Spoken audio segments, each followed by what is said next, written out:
두 번째 시간 여러분과 함께 나누고 싶은 내용은 천국의 재물을 쌓는 구체적인 방법에 관한 것입니다. 천국의 재물을 쌓는 방법, 하나님에 대해서 실천할 일이 있고 사람에 대해서 실천할 일이 있는 것이죠.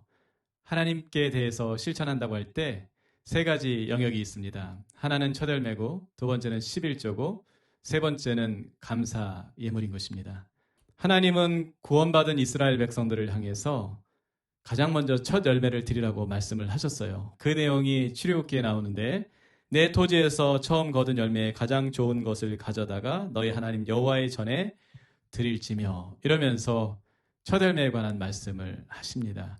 사실 첫 열매라고 하는 것은 그렇게 탐스러운 것이 아닙니다. 상품 가치가 있는 것도 아니라고 제가 농사 짓는 분들에게 들은 적이 있어요. 그럼에도 불구하고 하나님은 첫 열매를 하나님께 드리라고 한 것입니다. 왜 그랬을까 생각해 보면 하나님이 항상 삶에서 첫 번째 자리에 계신 분이라는 것을 가르쳐 주기 위해서 하나님께서 그렇게 말씀하신 것이죠. 그러니까 첫 열매를 드린다는 것은 하나님은 제 삶에 있어서 가장 우선순위에 계신 분이십니다 라고 하는 것을 신앙적으로 고백하는 것이라고 여러분 이해하실 수 있기를 바랍니다. 저는 감사하게도 첫 열매를 오래전서부터 실천을 했습니다. 제가 중고등학교 때 참 좋은 전도사님 밑에서, 그래서 첫 열매 11조에 대해서 굉장히 인상 깊게 들었던 것 같습니다. 특별히 첫 열매에 관한 이야기를 듣고 제가 그런 생각을 했던 것 같아요. 나도 첫 열매로 꼭 드려봐야 되겠다, 그런 생각을 이제 하게 된 것이죠. 대학 진학한 다음에 처음으로 하나님께 첫 열매를 드리게 됐습니다. 과대표가 되는 바람에 봉사장학금이 나왔었어요. 그래서 그 봉사장학금을 하나님께 드렸던 기억이 납니다. 전도사를 하면서 첫 사례비를 받게 됐죠. 30만 원 그때 받았던 기억이 납니다.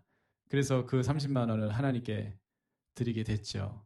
제가 대학원에 진학을 해서 공교롭게도 어쩌다 보니까 장학금을 타게 됐어요. 성적장학금 전액을 제가 타게 됐는데 그 전액을 하나님께 헌금을 드렸던 기억이 납니다. 사실 그때 저희가 경제적으로 굉장히 좀 어려운 시간을 보내고 있었는데, 그래서 그 돈이 아니면 다음 학기 등록하기가 사실 쉽지 않은 그런 경제적 형편이었습니다. 그럼에도 불구하고 믿음으로 첫 열매를 하나님께 드렸는데, 그 다음서부터 놀라운 일이 벌어졌어요. 그 첫 열매 이후로 계속 제가 성적장학금을 타게 됐어요. 그것도 전액이라고 하는 그런 성적장학금을 타면서 학비 걱정 없이 대학원을 그래도 마칠 수가 있었습니다. 참 감사한 일이었어요. 목사 안수를 받게 됐습니다. 목사 안수 받게 되면은 성도님들이 또 헌금을 해주십니다. 그래서 제가 그 첫 열매를 하나님 앞에 드렸던 기억이 납니다. 퇴직을 하게 됐습니다. 또 퇴직금 받잖아요. 당연히 하나님께 처음 퇴직했으니까 첫 열매로 드렸습니다. 저는 계속해서 이것이 경제적 영역에 있어서 첫 번째로 발생한 수입이다 생각하는 것에 대해서 하나님 앞에 계속해서 첫 열매로 드렸던 기억이 납니다. 그러면서 제 안에 강화되는 것이 있었어요. 하나님에 대한 믿음 가운데 저는 항상 하나님이 첫 번째라고 하는 것을 정말 잊지 않고 있습니다. 정말 목에 칼이 들어온다 할지라도 하나님이 제 인생의 가장 중요한 분이고 하나님이 가장 우선순위라고 하는 것을 저는 절대로 부정할 수 없고 또 거기서 벗어날 수 없을 것 같습니다. 너무나 감사한 일이죠. 그런데 그것이 그냥 된 것이 아니라 첫 열매라고 하는 것을 통해서 사실은 많이 훈련됐다고 하는 것을 제가 여러분에게 감히 고백을 드립니다. 하나님께 드려야 될 것 11조가 있습니다. 그러나 안타깝게도 요즘 11조에 대한 중요성이 굉장히 희석되고 있는데, 하나님께서 왜 11조를 말씀하셨는지, 그 유래가 무엇인지 여러분과 함께 좀 살펴보고 싶습니다. 신명기에 그 내용이 나오고 있는데 14장 22절로 23절입니다. 너는 마땅히, 여러분 마땅입니다. 여기에 우리가 동그라미 쳐야 되겠죠? 매년 토지 소산의 11조를 드릴 것이며 내 하나님 여호와 앞 곧 여호와께서 그의 이름을 두시려고 택하신 곳에서 내 곡식과 포도주와 기름의 11조를 먹으며 또 내 소와 양의 처음 난 것을 먹고 내 하나님 여호와 경외하기를 항상 배울 것이니라. 결론적으로 이것이 하나님을 경외하는 것과 밀접한 연관이 있다는 것이죠. 그러니까 11조를 하지 않는다는 것은 하나님을 경외하지 않는 것입니다. 여러분 그냥 이것은 피해 가실 생각을 안 하셨으면 좋겠어요. 하나님 말씀 가운데 어떤 것은 해석을 해야 되는 경우가 있어요. 그래서 그 해석에 따라서 다양하게 적용점을 갖는 경우가 있습니다. 그러나 어떤 것은 명시적으로 우리가 그것을 빼박이라고 그러죠. 빼도 박도 못하고 그냥 명시적으로 하나님께서 말씀하시는 경우가 있는데 그것은 어떤 해석이 필요한 게 아니라 순종만이 필요한 것입니다. 그런데 하나님께서 뭐라고 말씀하시냐면은 11절을 통해서 하나님 경외하는 것을 배우게 될 것이라고 분명하게 명시적으로 우리에게 말씀하고 있는 것이죠. 심지어 말라기서 보면요. 11조가 얼마나 중요한지에 대해서 다시 한번 강조합니다. 구약의 마지막 책인 말라기에서 11조를 강조하고 있다. 참 의아한 일이지만 그러나 그것은 사실이죠. 말라기서 3장 8절로 12절까지의 말씀입니다. 만군의 여호와가 이르노라 너희 조상들의 날로부터 너희가 나의 규례를 떠나 지키지 아니하였도다. 그런즉 내게로 돌아오라. 그리하면 나도 너희에게로 돌아가리라 하였더니 너희가 이르기를 우리가 어떻게 하여야 돌아가리이까 하는도다. 사람이 어찌 하나님의 것을 도둑질하겠느냐. 그러나 너희는 나의 것을 도둑질하고도 말하기를 우리가 어떻게 주의 것을 도둑질하였나이까 하는도다. 이는 곧 11조와 봉헌물이라. 너희 곧 온 나라가 나의 것을 도둑질하였으므로 너희가 저주를 받았느니라. 만군의 여호와가 이르노라 너희의 온전한 11조를 창고에 들여 나의 집에 양식이 있게 하고 그것으로 나를 시험하여 내가 하늘 문을 열고 너희에게 복을 쌓을 곳이 없도록 붙지 아니하나 보라. 만군의 여호와가 이르노라 내가 너희를 위하여 메뚜기를 금하여 너희 토지 소산을 먹어 없애지 못하게 하며 너희 밭에 포도나무 열매가 기한 전에 떨어지지 않게 하리니 너희 땅이 아름다워짐으로 모든 이방인들이 너희를 복되다 하리라. 만군의 여호와의 말이니라. 11조를 한다고 해서 경제적인 어려움이 없느냐? 아닙니다. 11조를 해도 경제적으로 어려울 수 있습니다. 그러면 11조를 안 하면 경제적으로 풍요로우냐? 제가 교회 안에서 또 주변의 많은 그리스도인들을 볼 때 11조를 안 하면 안 한 만큼 풍요로워지는 것이 아니라 오히려 더 빈곤해지는 경우가 많다는 것을 여러분에게 분명하게 말씀드릴 수 있습니다. 여러분도 한번 주변에 있는 분들 한번 살펴보세요. 여러분 자신의 삶을 점검해 봐도 좋습니다. 11조를 안 하시는 분들 가운데 하나님의 주권을 진정으로 인정하는 분들을 별로 보지 못했어요. 11조를 하지 않는 분들 치고 귀가 두꺼운 분들 별로 못 봤어요. 경제적인 영역에 팔랑귀가 얼마나 많은지. 그래서 어떤 사람이 뭐 잘 된다 그러면 어느 주식 잘 된다 그러면 거기 그냥 홀랑 쫓아가가지고 돈 다 까먹고 어떤 사업 잘 된다 그러면 자기가 하고 있는 사업을 진드거니 자리를 지키고 하면 되는데 그걸 아니라 거기에 이상한 투자를 하고 누가 봐도 정말 말도 안 되는 이상한 투자를 하고 그래가지고서는 몇 년 동안 힘들게 모은 자산을 한 번에 다 날리는 그런 일들을 제가 정말 비일비재하게 봤습니다. 그러면서 늘 죽는 소리 하는 거예요. 앓는 소리 하는 거예요. 자기도 하고 싶은데 여력이 안 된다고. 제가 참 감사한 거는 중고등학교 때 교회에서 전사님이 그런 얘기를 하셨어요. 너희들 지금부터 해야 된다. 부모님이 용돈 주시면 100원 받았으면 10원부터 해라. 1000원 받았으면 100원부터 하고 10,000원 받았으면 1000원부터 해라. 너희들에게 도움을 받으려고 교회가 그걸 얘기하는 게 아니다. 하나님과의 관계다. 이게 안 되면 너희들 나중에 경제적으로 굉장히 어려울 거다. 그런 얘기를 하셨거든요. 그리고서는 지금부터 연습해야 나중에 너희들이 100만 원을 벌어도 10만 원을 할 수 있고 1000만 원을 벌어도 그 당시 1000만 원 번다는 건 뭐 상상도 못하는 거예요. 1000만 원 벌어도 너희들이 100만 원 할 수 있다. 그래야 하나님이 너희들에게 복을 주실 수 있고 너희가 타락하지 않을 수 있다. 그런 얘기를 전사님이 가끔 하셨어요. 근데 저는 그 이야기가 하나님의 음성처럼 들렸어요. 그리고 생각했어요. 그래, 내가 이렇게 작은 액수를 하나님 앞에 11조를 못한다면은 나중에 하나님이 나에게 큰 걸 주신다 할지라도 내가 절대로 못할 거야. 지금부터 해야지. 그래서 저는 정말 10원까지라도 10원 단위까지라도 11조 하는 것을 철저하게 연습을 했죠. 그 이야기를 들은 이후로 지금까지 단 한 번도 11조를 안 해본 적이 없습니다. 그러면서 제가 하나님 앞에 고백할 수밖에 없는 내용, 하나님이 제 삶의 중심이십니다 라고 하는 거예요. 많은 분들이 11조를 아까워해요. 구원받은 사람이. 아니, 하나님을 사랑한다고 하면서 하나님께 11조 드리는 것을 아까워해요. 여러분, 이건 말이 안 되는 거예요. 여러분, 신앙 고백의 내용이 무엇입니까? 주는 그리스도시요. 다시 말해서 메시아시요. 구원자시요. 세이비어시요 라고 하는 의미죠. 살아계신 하나님의 아드님이십니다. 아들이십니다. 그 의미가 뭡니까? 퀴리오스라는 말이에요. 주님이라는 뜻이에요. 여러분, 하나님이 주님이십니다. 그 의미가 무엇입니까? 나는 주의 것이라는 거예요. 내 소유도 다 주의 것이라는 거예요. 내게 없어요. 다 하나님의 것이에요. 하나님 맡겨주신 거 관리하는 것뿐이에요. 청지기일 뿐이에요. 관리자일 뿐이에요. 매니저입니다. 매니저. 오너가 아니에요. 우리가. 하나님께 받았는데 하나님이 11조 하라고 욕을 하시는 거예요. 하나님이 쓰시려고 하는 게 아니에요. 우리를 보호하기 위해서 하시는 거예요. 가르쳐 주시기 위해서 하는 거예요. 내가 네 삶의 주인이야. 내가 네 삶의 중심이야. 이걸 하나님이 말씀하시는 거예요. 그리고는 특혜를 주셨어요. 엄청난 특혜입니다. 야, 네가 가진 거 100%다 갖고 오라는 거 아니야. 90은 네가 마음대로 써도 돼. 그러나 10을 먼저 갖고 와.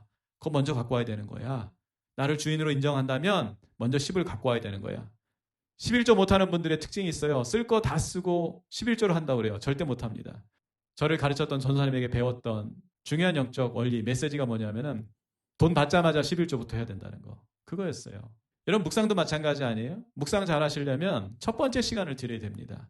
물론 여러분의 라이프 스타일에 따라서 그 첫 번째 시간이 어떤 분에게 저녁 시간일 수도 있어요. 그러나 분명한 건 뭡니까? 첫 번째 시간, 가장 중요한 시간을 하나님께 드려야 되는 거예요. 남는 짜투리 시간에 묵상을 한다. 저는 어떻게 들리냐면은 묵상을 못 하시겠구나, 안 하시겠구나 그렇게 들리는 거예요. 묵상학교가 지금 끝나가고 있어요. 여러분 묵상 잘 하시는 방법이 뭔지 아세요? 가장 좋은 시간을 드리십시오. 묵상을 정말 하고 싶으시면, 정말 하나님 성 듣고 싶으시면 가장 좋은 시간을 드리세요. 아끼지 마세요. 하나님께 아끼지 마세요, 제발. 여러분 11조도 마찬가지입니다. 제가 11조 안 하는 분들의 삶을 유심히 봐요. 왜냐하면 말라기에 이렇게 써 있잖아요. 도둑질했다고 하나님 말씀하시고 심지어 삶이 피폐해진다고 말씀하시고 그거 회복하는 유일한 방법이 11조라고 말씀하시기 때문에 제가 그 관점에서 정말 보거든요. 지금은 제가 여기에 대한 경험치가 굉장히 많아졌어요. 자료들이 많아졌어요. 많은 분들을 보게 되니까 저는 확신할 수 있어요. 11조 안 하시는 그리스도인들이시여. 제발 11조 하는 것으로 회개하시기 바랍니다. 왜냐? 여러분 삶을 잘 보세요. 경제적으로 어떤 일이 벌어지고 있는가? 11조 안 해가지고 훨씬 더 풍요로워졌는가? 아니면은 정말 안 나가야 될 돈들 한 번씩 펑펑 나가고 있는지 잘 점검해 보세요. 희한한 사고가 일어나기도 하고 정말 내 귀가 지나고 나서 내가 미쳤지 이런 판단해가지고 투자 판단해가지고 엄청난 재정을 잃어버리고 한 번에 몇 년치 11조를 그냥 단 한순간에 날려버리고 하는 그런 비일비재한 일들을 제가 너무나 많이 보고 있어요.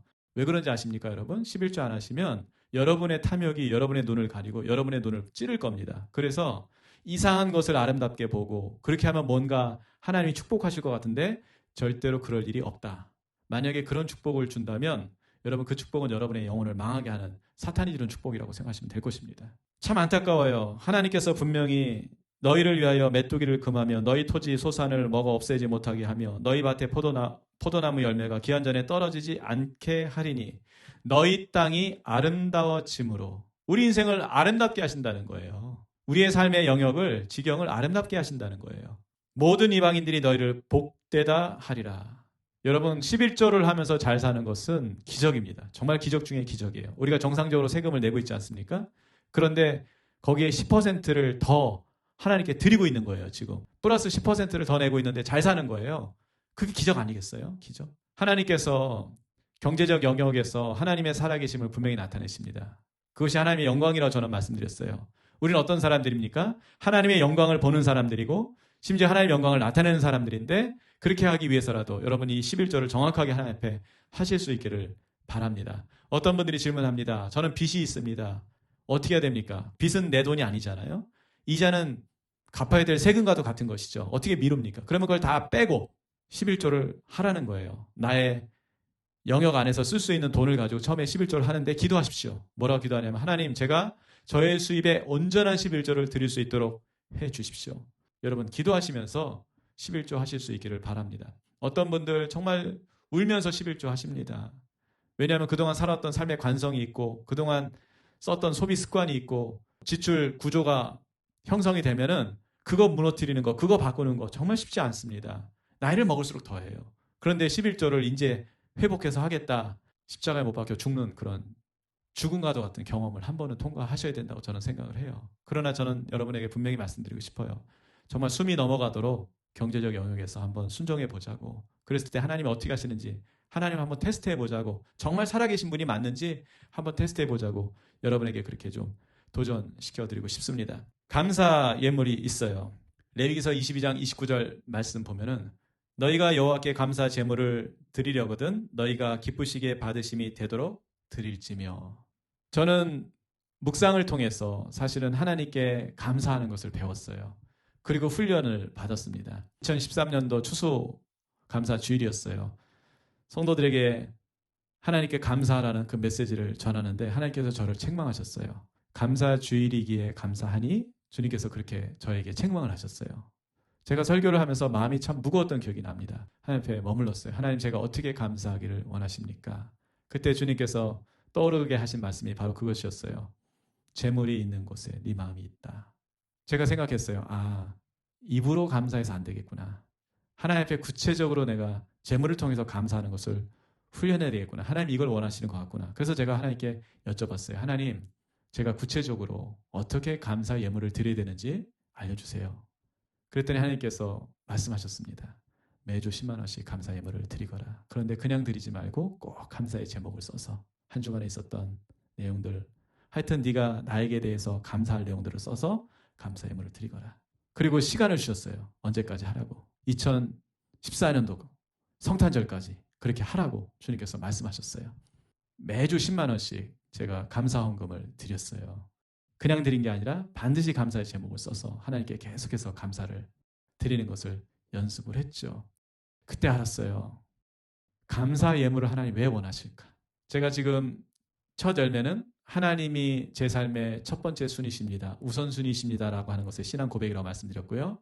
그 다음에 11조는 하나님이 제 삶의 중심이십니다. 더 나아가서 하나님이 저의 주님이십니다 라고 하는 것에 대한 신앙 고백으로서 11조를 드린다고 말씀을 드렸어요. 그러면 감사 예물은 뭐냐면은 하나님이 늘 저와 동행해 주십니다 라고 하는 것에 대한 신앙 고백이 감사 예물이라는 것을 제가 알게 됐어요. 그때 알게 됐어요. 정말 감사했죠. 그래서 저는 하나님께 감사 예물을 드리는 거 참 기뻐합니다. 좋아해요. 제가 2017년도 7월서부터 주님 말씀하신 것에 따라서 성경 백독 하기 시작했습니다. 주님이 명시적으로 성경을 백독해라 말씀하셨거든요. 그런데 이 명령이, 이 말씀이 너무 감사한 거예요. 그래서 제가 하나님 앞에 서원을 했어요. 하나님, 성경을 일독할 때마다 제가 하나님께 감사 헌금 드리고 싶어요. 최선을 다해서 제가 할 수 있는 경제 규모 안에서 일독할 때마다 감사 헌금 드리고 싶어요. 그래서 제가 결정을 했습니다. 일독할 때마다 10만 원씩 하나님께 감사 헌금을 하는 것으로 했고요. 50독 할 때 더 감사하잖아요. 너무 감사하잖아요. 그래서 50만 원 감사 헌금을 했어요. 100독을 했습니다. 하나님께 정말 감사했어요. 근데 제가 재정적으로 정말 많은 걸 드리고 싶지만 빚을 내가면서 드릴 수는 없기 때문에 100만 원 이렇게 드렸어요. 근데 마음은 정말 1000만 원, 1억 드리고 싶었어요. 감사헌금이란 뭐냐? 하나님이 나와 동행하신다고 하는 것에 대한 신앙 고백이구나. 그러니까 범사에 감사할 수 있는데 저는 그렇게 말씀드리고 싶어요. 맨입으로는 안 된다. 여러분 훈련해 보셨으면 좋겠어요. 여러분 경제 형편에 맞춰서 1,000원도 괜찮습니다. 액수가 중요합니까? 5,000원이면 어떻고 3,000원이면 어떻고 10,000원이면 어떻고 뭐 그 이상이라도 상관이 없을 거예요. 여러분 경제 규모에 맞춰서 감사하는 것. 그래서 모든 것에 감사할 수 있는 지경에 이르도록 여러분 감사의 물을 드리는 것을 통해서 실제적으로 훈련하실 수 있기를 바랍니다. 감사 훈련 많이 했죠. 입으로 감사해야 된다. 맨날 감사일기 써라. 별거 다 해봤지만 여러분 제가 알았어요. 우리가 목숨처럼 여기는 재물을 통해서 하나님께 감사하는 것을 훈련하지 않으면 사실 입으로 한 감사는 상황 바뀌면 금방 바뀔 수가 있다. 그거죠. 그러나 재물을 통해서 훈련을 하면 우리 마음이 여기 있는 것이 아니라 하나님 나라에 있기 때문에 절대로 바뀌지 않을 거다. 제가 그것을 경험했기 때문에 여러분에게 조심스럽지만 정말 자신 있게 말씀드릴 수가 있습니다. 자, 자선이라고 하는 것이 있어요. 신명기 15장 11절 말씀 보니까 땅에는 언제든지 가난한 자가 그치지 아니하겠으므로 내가 내게 명령하여 이르노니 너는 반드시 내 땅 안에 내 형제 중 곤란한 자와 궁핍한 자에게 내 손을 펼칠지니라. 아우 참 놀라워요. 우리 주님은. 왜 놀랍냐면은 제가 1교시 때 대한민국 2020년도 1인 근로자 평균 소득에 대해서 말씀을 드렸잖아요. 월 평균 소득. 그때 가난한 분들, 절대 빈곤 플러스 정말 도움을 받지 않으면 매달 살아내기 힘든 분들이 거의 52%나 된다고 제가 여러분에게 보고를 드린 것 같은데, 그런데 여기 보니까 어떻습니까? 땅에는 언제든지 가난한 자가 그치지 않는다. 열심히 일을 하지만 경제적으로 돈을 벌 만한 능력이 없는 거예요. 그런 은사가 없는 거예요. 은사. 여러분 돈 버는 거 은사입니다. 엄청난 재주예요, 사실은요. 여러분, 우리 모두가 다 신의 은사 없잖아요. 다 예언의 은사 없고 말씀 가르치는 은사 없잖아요. 그렇죠? 마찬가지로 돈 버는 거 모든 사람이 갖고 있는 은사가 아니라는 거예요. 우리는 하나님의 공의에 대해서 굉장히 피상적인 개념을 갖고 있어요. 그래서 세상의 불공평함을 보면서 왜 세상이 공의롭지 않냐 얘기할지 모르겠어요. 그러나 하나님은 하나님의 공의를 실현하십니다. 어떻게 실현하십니까? 하나님의 백성을 통해서 실현하시는데 하나님 말씀에 이것을 명시적으로 말씀하셨어요. 부자는 가난한 사람 좀 도와줘라. 왜? 너네들이 잘나서 부자가 아니다. 내가 너희들에게 그런 능력을 줬다. 그런 은사를 줬다. 너만 먹고 떨어지라고, 너만 행복하라고 준 것이 아니라 가난한 사람을 도우라는 사명을 너에게 준 것이다. 은사를 준 것이다. 그러니까 가난한 사람들을 도와라. 그러면은 부자가 가난한 사람을 돕지 않으면 어떻게 되느냐? 구약의 역사를 봤을 때, 특히 예언자들의 그 예언의 내용들을 살펴봤을 때 부자가 가난한 사람들을 돕지 않고 그들을 오히려 착취했을 때 하나님의 국가적 심판이 임한다고 하는 것을 보게 되는 거예요. 그래서 저는 이 부분을 굉장히 예의주시하고 있습니다. 그리고 이 부분들이 실제적으로 역사 안에서 여러 번 성취됐다고 하는 것을 저는 확인할 수가 있었어요. 가난한 자를 불쌍히 여기는 것은 여호와께 꾸어 드리는 것이니 그의 선행을 그에게 갚아 주시리라. 자, 가난한 자 불쌍히 여기는 거예요. 근데 그냥 감정적 차원의 불쌍함이 아닙니다. 뭡니까? 도와주는 거예요. 그런데 그걸 뭐라고 평가하고 있어요? 하나님께 꾸어 드린다. 하나님께 빌려드리는 거래요, 그게. 그러면 하나님이 갚아주실 거 아니에요? 여러분 생각해 보세요. 하나님이 그냥 갚아주실까요? 아니면 후이 넘치도록 그렇게 갚아주실까요? 우리는 알고 있잖아요. 선하신 주님, 풍성하신 주님, 우리가 신뢰하잖아요. 절대로 원금 그대로 갚아주시지 않을 것이다. 내지는 감가상각, 심지어 감가상각 해가지고 그렇게 갚아주시지 않을 것이다. 우리 믿고 있지 않습니까? 제가 유대인들을 보면서 참 놀란 게 있어요. 유대 공동체 굉장히 폐쇄적입니다. 자기들끼리 똘똘 뭉쳐가지고 이방인들 접근을 허용하지 않아요. 자신들만의 부유함을 누리며 삽니다. 그런데 제가 참 충격적인 이야기를 들었는데 유대인들 90%가 사실은 가난하대요. 50%가 아니라 90%가 사실은 가난하대요. 그런데 이들이 어떻게 부유하게 사느냐라고 했을 때 이들에게는 의를 행할 의무가 있는데 그 의의 내용이 자선입니다. 기부를 해야 된다는 거예요. 근데 놀라운 게 뭐냐면은 가난한 사람이든 부자든 간에 무조건 자기 수입의 3%를 기부하고 그렇게 모아진 기금을 가지고 체러티, 가난한 사람들을 향해서 쓰는 거예요. 부자라고 해가지고 더 많이 내고 가난한 사람이라고 해서 안 내고 그거는 공동체의 논란이 될 수 있다. 유대인들에게 그건 좀 배웠으면 좋겠다. 다 같이 1,000원이라도 500원이라도 내는 것이 맞다. 그리고서는 그걸 가지고 가난한 사람을 돕는 것이 맞다. 저는 그렇게 이제 이해하게 됐어요. 자선이라고 하는 것은 사실은 하나님 음성 들을 필요가 없습니다. 이미 명시적으로 나와 있잖아요. 가난한 사람들. 구약시대 대표적으로 가난한 사람들이 누굽니까? 사회적 권리가 없는, 다시 말해서 하나님이 이제 땅을 분배하시고 그 땅을 각 지파별로 이제 상속하게 하셨는데 거기서 이탈되는 사람들이 있어요. 그렇게 상속되는 기업의 이름을 나할라라고 그러는데 그 땅을 받지 못하는 사람들, 어떤 이유든 간에 그 땅을 소실하게 되는 사람들이 후대에 생깁니다. 대부분 그 사람들은 과부이거나 고아인 사람들이고 또는 외국에서 이주해온 외국인들 같은 경우에 이제 나그네라고 그러죠. 나할라가 없는, 기업이 없는 사람들이에요. 그러면 이 사람들은 먹고 살 길이 막연한 거예요. 그래서 이 사람들을 보호하기 위해서 안식년제도 같은 거, 땅의 안식년제도 해가지고 1년 동안 휴경지로 만들어가지고 거기 있는 거는 이 나그네들이 먹을 수 있도록 그렇게 하지 않습니까? 이런 사람들이 가난한 사람들이에요. 이 가난한 사람들을 도우라는 거예요, 적극적으로. 오늘날 50%, 정확하게 52%의 사람들 가난합니다.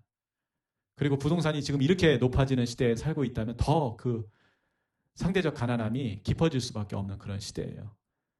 당신 무능해서 그런 거야. 열심히 일 안 해서 그런 거야. 물론 일을 안 하고 어떻게든지 뭐 찾아먹고 뺏어 먹으려고 하는 사람들은 문제가 되지만 그건 죄입니다. 게으름은 죄예요.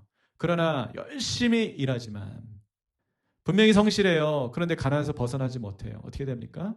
도와줄 수밖에 없는 것이죠. 도움을 줘야 하는 것입니다. 실제적으로. 그리고 이 자선이 하나님이 그 사회를 판단하는 공의의 잣대가 된다고 하는 것 우리가 좀 알았으면 좋겠어요. 그래서 자선이라고 하는 것은 명시적으로 잉여분이 있는 사람들이 없는 사람들을 돕는 거예요. 그러면 잉여분을 어떻게 우리가 판단할 수 있느냐? 소득이 350만 원 이상, 집이 없는 분들 말고 집이 있는데 350만 원 이상 된다. 그러면 이제 거기서 단 얼마라도. 저는 그런 생각이 들어요. 제가 대학원 다니면서, 저는 대학원을 좀 늦게까지 다녔거든요. 오랫동안 제가 공부를 했습니다. 다니면서 관심 가졌던 영역 가운데 하나가 뭐냐면은 그 재정의 영역이었어요, 사실은요. 그래서 대학원, 신학대학원이지만 논문 가운데 혹시 재정과 관련된 어떤 논문들이 나오나 제가 유심히 보긴 했는데 굉장히 나오지가 않습니다. 이 영역에 목회자들이 관심이 없어요. 안타까운 일이에요. 굉장히 중요한 영역인데. 근데 어떤 논문을 한번 본 적이 있냐면은 한국 교회 재정 운영에 관해서 대학원 석사 논문을 본 적이 있는데 그때 완전히 충격받았습니다. 뭐냐면은 구제비로 쓰는 재정이 1%가 채 안 된다. 1%가 뭡니까? 0. 몇 %의 돈만 쓴다는 이야기를 듣고서 굉장히 충격을 받았어요. 그러면서 그때 무슨 생각이 했냐면은 정말 1%만 제대로 모든 교회가 어려운 이웃들을 향해서, 자선이라는 건 보편적인 거예요. 예수님을 믿던 안 믿던. 아니 뭐 나그네가 뭐 여호와 신앙 알겠습니까? 모를 수 있잖아요. 그렇지만 하나님께서 그 나그네들을 향해서 선을 행하라고, 자비를 베풀라고 말씀하시는 거거든요. 아무튼 신앙 여부와 상관없는 게 자선이라고 여러분 이해하시면 됩니다. 그런 자선, 교회가, 아니 그리스도인들이 1%만 실천을 했어도 사회로부터 이렇게 기독교가 이기적인 집단이라고 욕을 먹지는 않을 것이다. 적어도 교회가 사회의 중요한 기관이고 또 구성원이라고 하는 것을 아마 인정받지 않을까. 만약에 우리가 3%를 한다, 유대인들처럼 의무적으로 3%를 우리가 구제를 한다. 여러분 어떻게 될 것 같습니까? 3%를 한다면 아마 존경받을 겁니다. 정말 이 사회를 따뜻하게 만드는 종교 집단이구나. 정말 건전한 집단이구나. 아마 그런 평가를 받지 않을까. 저는 조심스럽게 그렇게 전망하고 있습니다. 우리부터 실천했으면 좋겠어요. 이 강의를 듣는 분들, 여러분의 수입의 최소한 1%서부터 해가지고 그래도 우리가 유대인의 의보단 나아야 되잖아요. 바리새인 서기관의 의보단 나아야 되잖아요. 3% 정도만이라도 가난한 사람들을 위해서 일방적으로, 그들이 신앙이 있던 없던 간에 하여튼 이렇게 자선을 베풀 수 있다면은 사회에서 우리를 바라보는 시각이 굉장히 다를 것이고, 또 공의로우신 하나님이 우리를 보시기에 하나님의 공의를 충족시키고 있다고 하는, 사회적 공의를 충족시키고 있다고 하는 그런 어떤 평가를 하나님이 해주실 거라고 저는 믿습니다. 자, 이게 왜 중요하다고요? 역사를 보니까 이런 공의 자체가 지켜지지 않아서 가난한 사람들이 눈물 흘리고 계속 억울해지고 계속 착취당하고 계속 좌절하고 엎어졌을 때 하나님이 그 사회를 심판하신다고 하는 것을 제가 역사적으로 여러 차례 봤기 때문에 이건 확인된 바입니다. 하나님이 보호해 주시지 않으면 여러분 이거 전쟁 나는 건 순식간에 일어나는 거고 그게 심판이라는 것을 우리가 염두에 둬야 할 것입니다. 그러니까 정말 하나님 앞에 우리가 공의를 행하는, 자선으로서 공의를 행하는 삶을 좀 살았으면 좋겠습니다. 플로잉이라고 하는 개념이 있는데 사실 이 개념이 너무나 귀한 개념이에요. 자선과 너무 다른데 개념을 정리하시면 좋을 것 같습니다. 플로잉이라는 것은 믿는 사람에게 하는 것입니다. 그리스도의 몸 안에서 이루어지는 거예요. 플로잉이라고 하는 말은 플로우라는 말에서 나왔습니다. 플로우는 흐르다라고 하는 동사예요. 그러니까 플로잉이라는 것은 흐름이에요. 공기의 어떤 흐름, 어떤 피가 이렇게 흘러가는 거, 몸 안에서 순환되는 거, 이걸 이제 플로잉이라고 우리가 얘기할 수 있을 겁니다. 그랬을 때 저는 그런 생각이 들어요. 그리스도의 몸의 피가 뭐냐?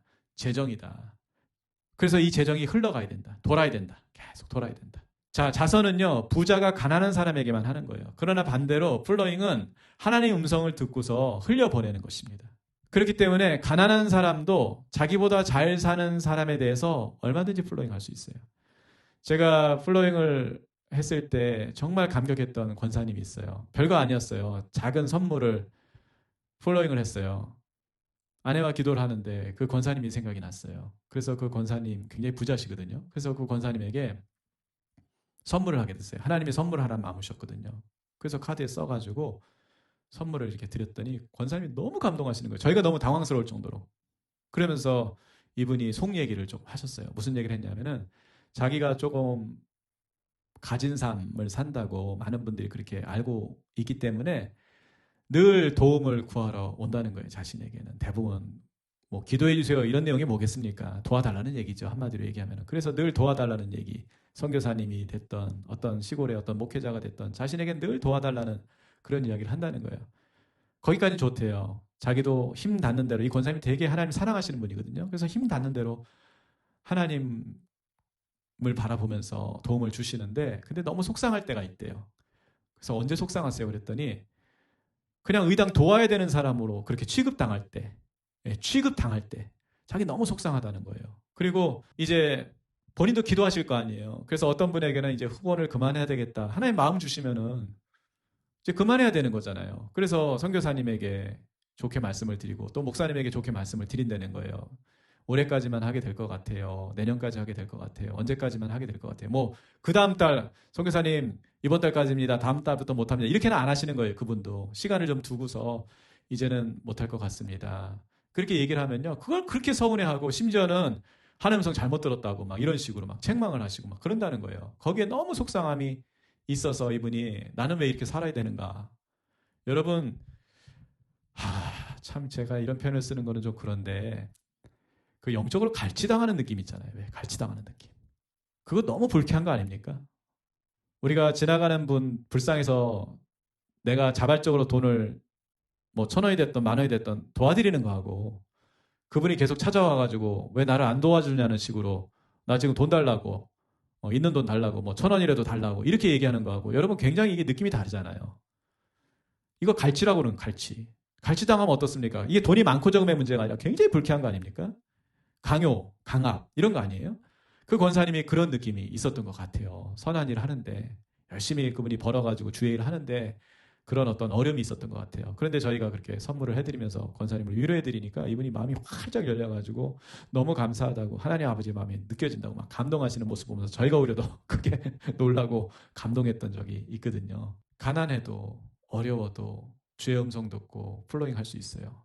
저는 플로잉을 한 방으로 치면은 침과 같다고 생각해요. 어디가 막혔는데 침 한 방 잘 놓으면 명의가 그런 거죠. 침 한 방 잘 놓으면 뚫려가지고 막 혈이 뚫린다 그러죠. 기가 뚫린다 그러죠. 그럼 막 되는 거잖아요. 막 몸이 움직여지는 거잖아요. 제가 고등학교 때 한번 넘어져가지고 축구하다가 이게 팔이 안 올라가는 거예요. 이게 팔이. 큰일 났어요. 이게 팔이 안 올라가가지고. 그래가지고서는 이제 부모님한테 말씀드리고 어떻게 수배를 해가지고 동대문에 유명한 어떤 한의원을 할아버지 한의사를 만났는데 그분이 제 얘기를 듣더니 이렇게 팔을 들어보라는 거예요. 이게 뭐 들려줘야죠. 이게 안 올라가잖아요. 그랬더니 이 한의사 할아버지가 걱정하지 마. 내가 고쳐줄게. 그러더니 침을 갖고 오시더니만 몇 군데 침을 이렇게 놓으시더라고요. 놓더니 이제 손 들어봐. 그러더니 손이 이렇게 깜짝 놀랐어요. 손이 올라가는 거예요. 이게 손이 이렇게 침 몇 대 맞았는데 그래서 제가 그때 침이 용한 선생님한테 맞으면 이렇게 되는 거구나. 그때 그 인상이 제가 굉장히 깊거든요. 플로잉이라는 게 뭐냐. 여러분 몸 안에 막힌 거예요. 재정이 흘러가지 않아가지고 흘러갈 때 흘러가지 않아가지고 굳은 거예요. 예. 그게 이제 우리가 뇌졸중이라고 그러는 거잖아요. 예. 반신불수 그렇게 되는 거잖아요. 그게 굳었어요. 그걸 뚫어야 되겠어요. 어떻게 뚫습니까? 네, 하나님 음성 듣고 재정을 실천하면 그게 뚫리는 것이죠. 그래서 흘러가면서 어떻게 되는 거예요? 그리스도의 몸에 활력이 생기고 생명의 역사가 일어나는 것이죠. 그런 의미로서 플로잉이라는 것은 굉장히 중요하죠. 고린도후서 8장에 있는 말씀을 좀 읽어보도록 하겠습니다. 플로잉의 정신이 과연 무엇이냐라고 했을 때 12절로 15절입니다. 할 마음만 있으면 있는 대로 받으실 터이요 없는 것은 받지 아니하시리라.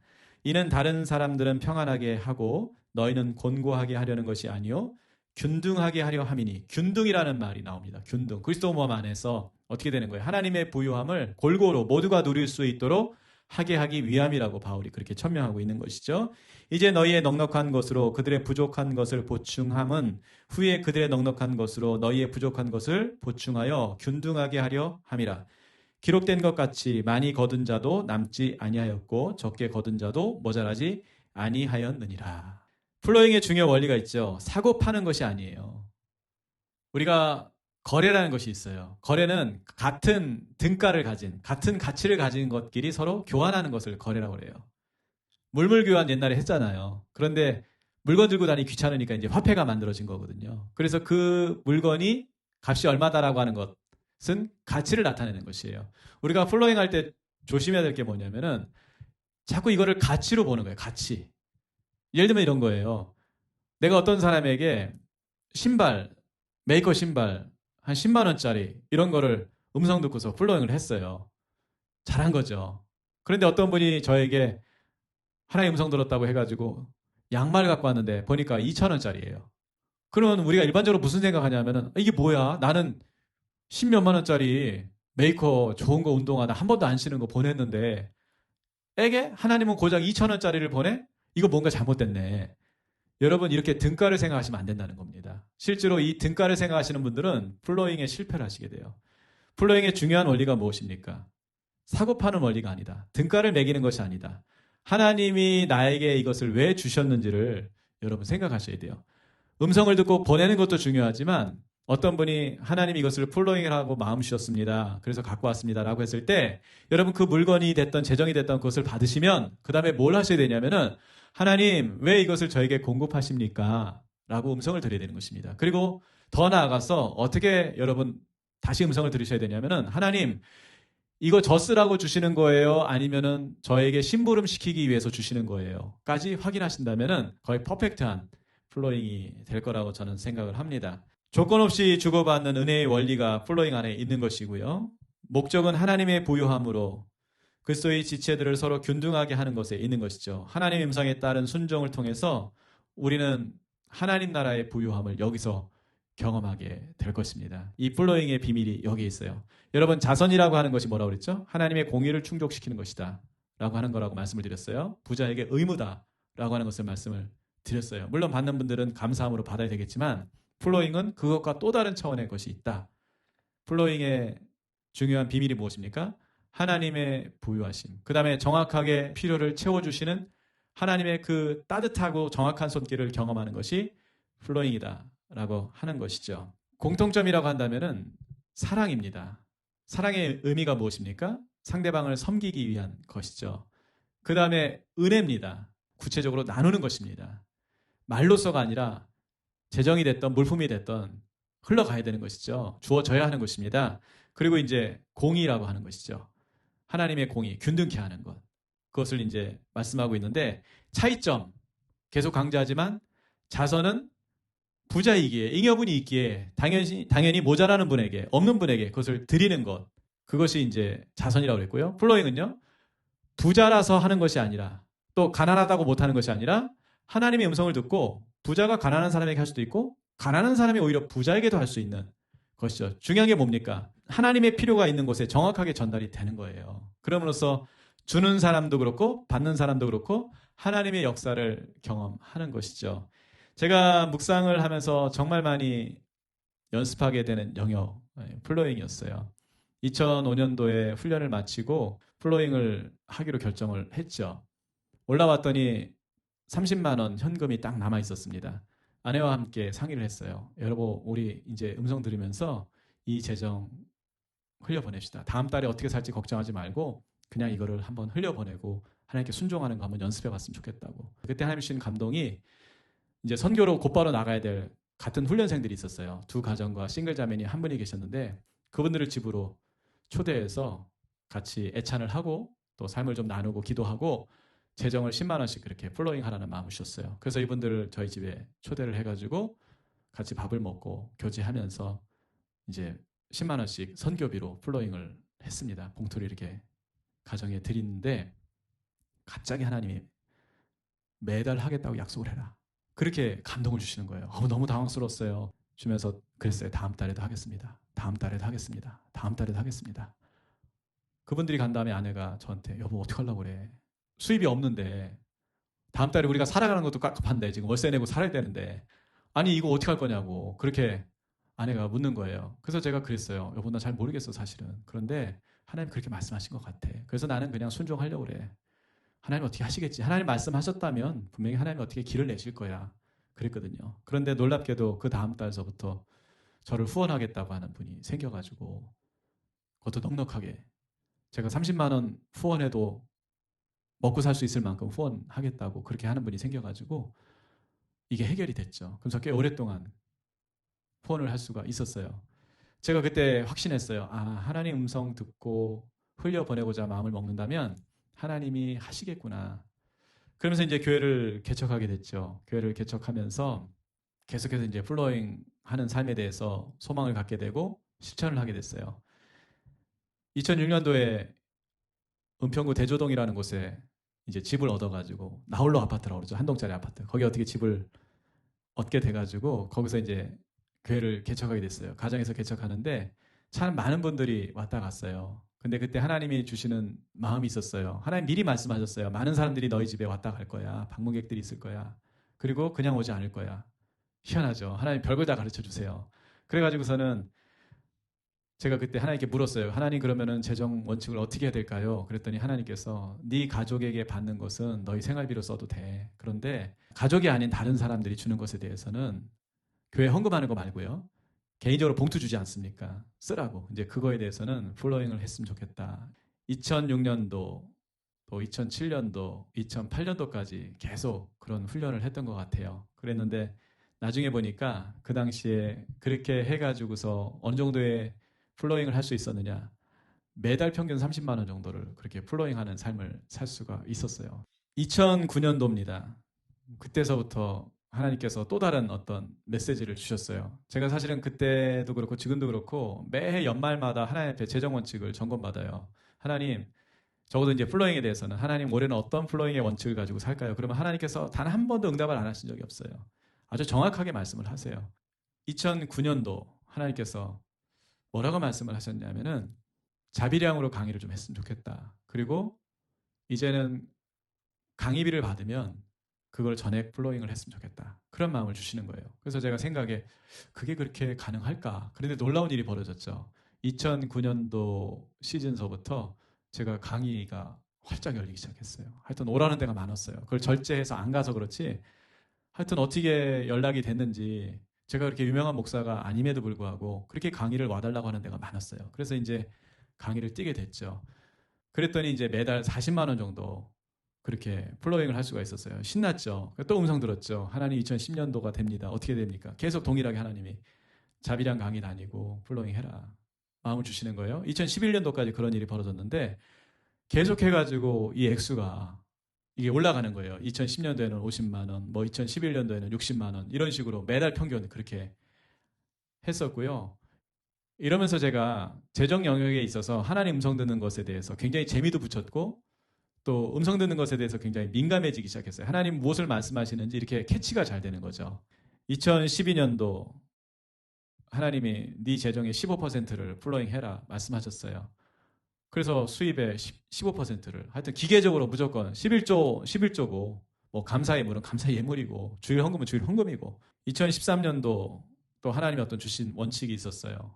그때 참 놀라웠던 것은 1월 달 접어들었을 때 하나님이 갑자기 이달 모든 수입을 나한테 헌금하면 좋겠다. 첫열매 개념으로. 내가 첫열매를 원한다.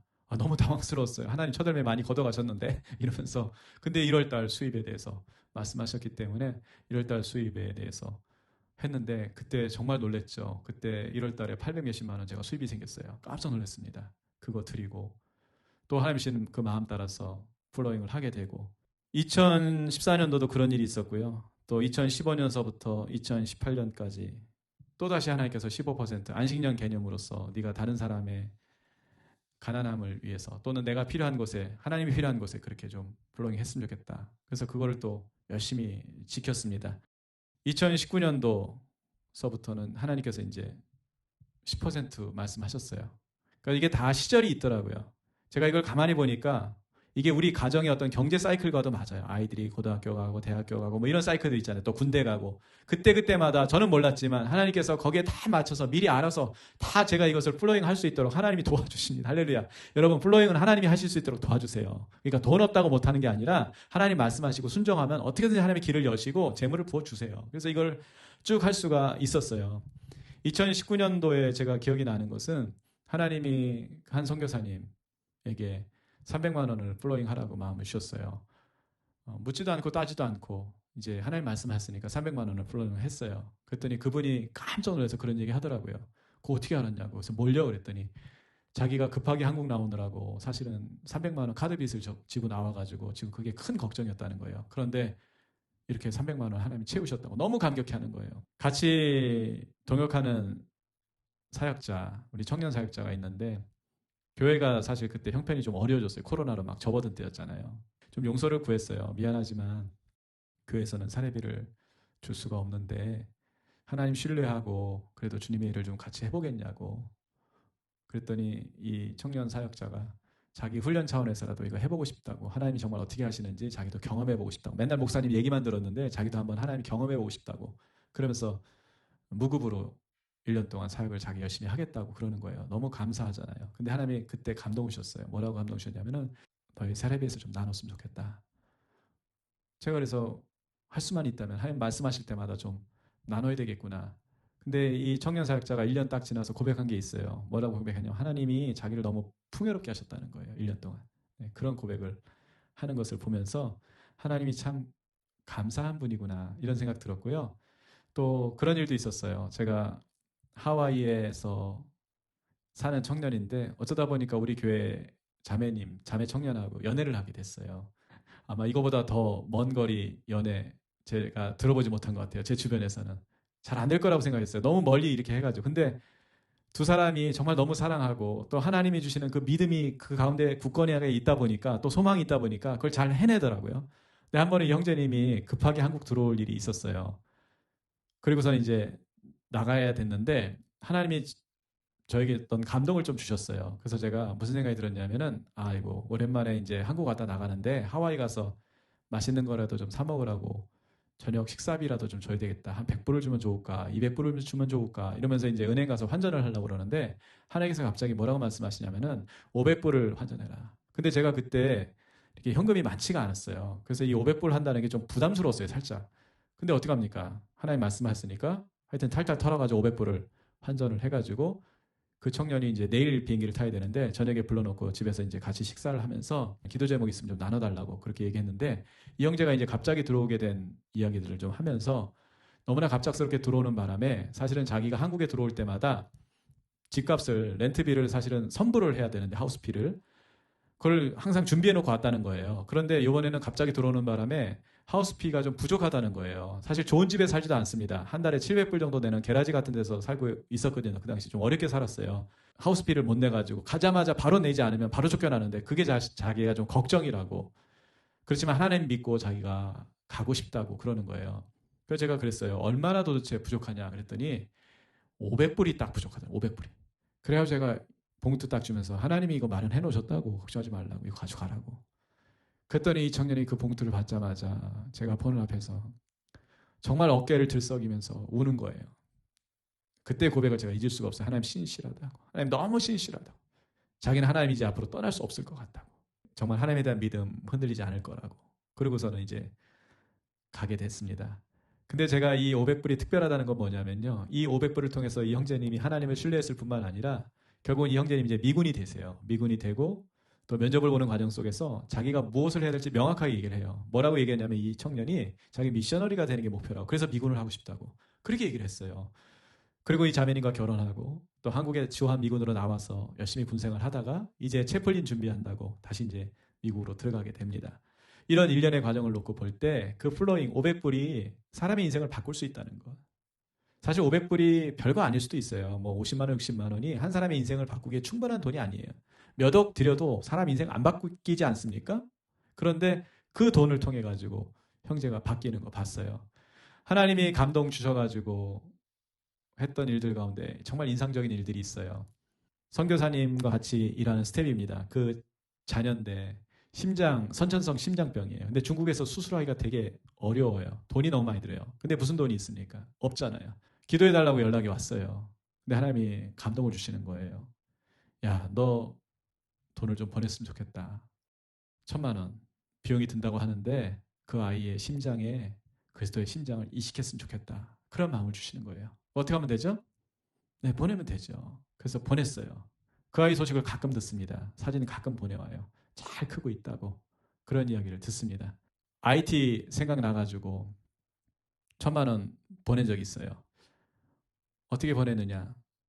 우리 김월림 선교사님이 가난한 분들을 위해서 자활 프로그램, 디딤돌 프로젝트라는 것을 저한테 그걸 잠시 나누고 갔었는데 문득 생각이 나는 거예요. 그게 벌써 몇 년 전 얘기인데 그거 어떻게 되고 있냐 그랬더니 그렇지 않아도 미국에서 비즈니스 팀이 와가지고 가정을 선발해가지고 어떻게 비즈니스를 하는지 연습을 시켜놨다는 거예요. 근데 결정적으로 돈은 안 주고 갔다는 거예요. 그래서 제가 물어봤어요. 도대체 얼마의 돈이 필요하냐 그랬더니 한 가정에 500불씩 지원을 하는데 한 20가정 정도 하면 좋겠다고. 근데 하나님이 저에게 말씀하신 게 있거든요. 그래가지고 제가 이게 하나님이 분명히 말씀하신 게 맞구나 해가지고 제가 그냥 선교사님에게 보냈어요. 그 선교사님이 거기에 대해서 굉장히 치밀하게 준비를 잘 하셨던 것 같아요. 그래가지고 돈을 그냥 500불을 주는 게 아니라 나중에 다 환수하는 걸로.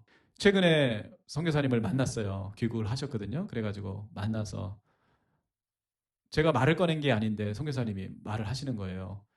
광일 형제님 그때 그 디딤돌 프로젝트 한다고 만불 보내셨잖아요. 그거 어떻게 됐는지 아세요? 물어보는 거예요. 저한테 오히려 역으로. 그래서 글쎄요, 그거 어떻게 됐을까요? 그랬더니 놀라운 일이 벌어졌노라고. 그러면서 자기가 500불로 시작했는데 그 사람들이 1년 안에 돈을 대부분 갚았다는 거예요.